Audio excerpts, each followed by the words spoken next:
Mister Vashishtha ji, Rajasthan से। महाराज जी, आपके चरणों में दंडवत प्रणाम।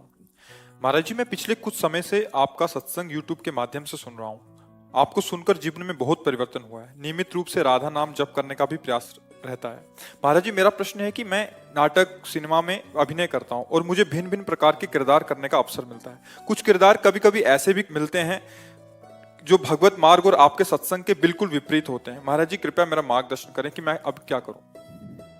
देखो, जिसमें संतों की निंदा हो, शास्त्र की अवहेलना हो, ऐसे किरदार में अरबों रुपया मिले तो भी नहीं करना चाहिए।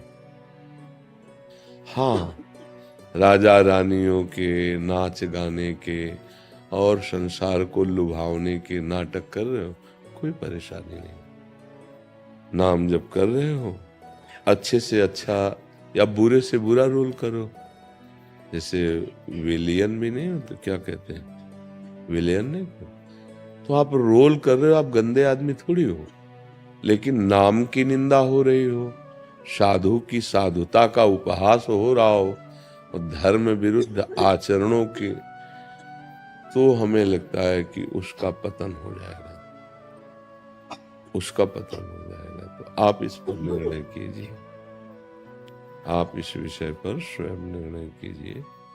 ऐसा अभिनय न कीजिए जिस अभिनय में धर्म का ह्रास होता हो। भक्तन निंदा अति बुरी भूल करे जिन कोय, किए सुकृत बहु जन्म के छिन में डारे कोय। भक्तों का उपहास करने का मतलब अपना सर्वनाश करना। तो वो जो कर रहा है सीरियल, अभी तो उसको लाखों करोड़ों मिल जाएंगे रुपए, पर परिणाम में उसको नरक मिलेगा, पक्का, इसमें संशय नहीं है। परिणाम में उसकी दुर्गति होगी। देखो, दो प्रकार की दुनिया में व्यक्ति भी होते हैं, साधु भी होते हैं। एक होता है सतमार्ग में चलने वाला और एक होता है असत मार्ग में चलने वाला। जैसे सतमार्ग में चलने वाले कम होते हैं, असत मार्गगामी ज्यादा होते हैं, ऐसे ही भगवान में आसक्त चित्त वाले महात्मा कम होते हैं। इंद्रियों को संभालना, मन को रोकना, प्रभु का चिंतन करना, हर कष्ट सहना, वो महात्मा आगे बढ़कर भगवत साक्षात्कार करता है। अगर हम सब संतों को इसी दृष्टि से नाटक में दिखा देते हैं तो फिर जो भगवत प्रेमी सत्य मार्ग में चलने वाले महात्मा हैं, उनका अपराध आपको बन जाता है अव्यक्त अनजाने में। तो जो अपराध भक्त कर करे, राम रोष पावक सो जरे। मरना तो है ही, कर्म की गति बड़ी विचित्र, वो भोगना तो है ही। जो धर्म किया है, जो भजन किया है, जो समाज को सही रास्ते पे लाने वाले वचन बोले हैं, आचरण किए हैं, वही आपके साथ जाएंगे। तो बहुत सावधानी की जरूरत है। सच्चे बनोगे तो हो सकता है गरीब बने रहो, पर सुखी रहोगे, अंतिम परिणाम अच्छा आएगा। गंदे बनोगे तो हो सकता है धन संग्रह कर लो, बहुत बुरा परिणाम होगा जिसको सोच नहीं सकते। कई तरह से माया प्रभावित करती है। आप जिस रोल के मर्मज्ञ हैं, आपसे 1000 गुना मर्मज्ञ सामने खड़ा कर देगी। उसकी उन्नति हो रही, अब जलो बैठ के, तुम्हें कोई पूछेगा नहीं। अब क्या उपाय लगेगा? इतनी मेहनत की, इतना यश हुआ, अब हमारा यश। कर्मों का फल अवश्य भोगना पड़ता है, चाहे आप जो एक्टिंग कर रहे हो, चाहे आप साधु हो चाहे असाधु हो, कर्म बहुत बलवान है। भगवान का आश्रय ले लिया है तो भोगने में सुविधा होती है। ये बल है भगवान का, हर कष्ट को सहकर अपने मार्ग में, अपनी दिनचर्या में फर्क नहीं पड़ने देना है। अगर उठने लायक हैं तो उठेंगे जरूर, नहीं उठने लायक है तो मानसिक दिनचर्या प्रारंभ हो जाएगी। ऐसा ये लोग जैसे कहते हैं ना, भजन का फल क्या, इतने बड़े भजनानंदी, इनकी किडनी फेल है। भजन का फल किडनी सही होना नहीं है, भजन का फल है भगवत प्राप्ति। आज नहीं तो कल शरीर जाएगा, पर जहां जाएगा वो प्रियालाल के पास जाएगा। बस आनंदित है।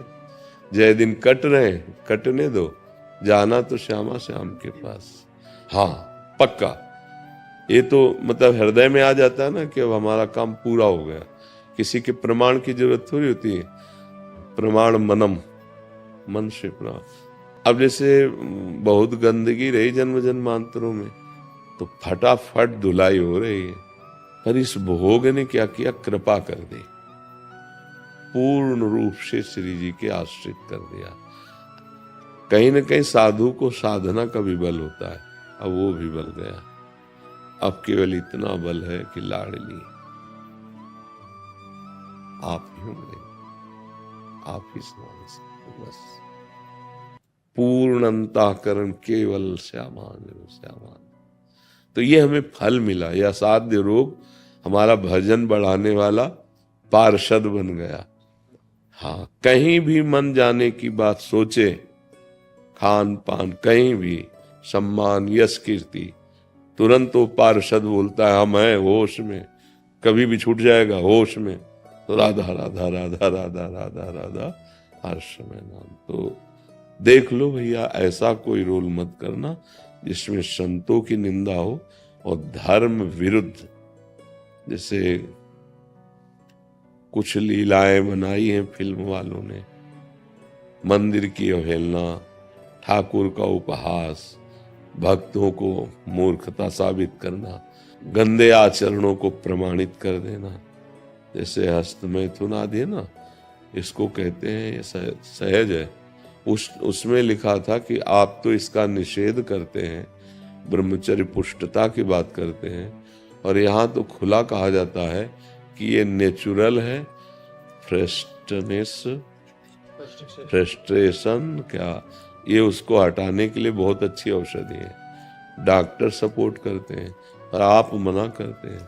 तो हम कहते हैं हमारी बात, डॉक्टर की बात और फिल्म जो उसमें डायलॉग हैं, उन तीनों की बात सुनो, और जो कर रहे हैं वो अपने हृदय में अनुभव करें कि तुम्हारा फ्रस्ट्रेशन दूर होता है, या तुम्हारे शरीर में भयानक कमजोरियां, भयानक परेशानियां, मन का अशांत होना ये आ रहा है कि नहीं। कई लक्षण बताए हैं, उसमें तो पड़ा है। ये सब बाहरी लोग हैं, मायाकृत बुद्धि वाले, ये तो भ्रष्ट आचरणों को ही बताएंगे। इसलिए गंभीर शांत, अगर जीवन को मंगलमय बनाना चाहते हो तो अंदर अंदर प्रियाजू का नाम जप करो। बाहर से जीवन यापन के लिए जो स्वांग मिले उसे अच्छी तरह करो, पर धर्म विरुद्ध स्वांग नहीं। पर ऐसा नहीं कि भगवान की अवहेलना, संतों की अवहेलना, ये नाश कर देगा किसी को भी।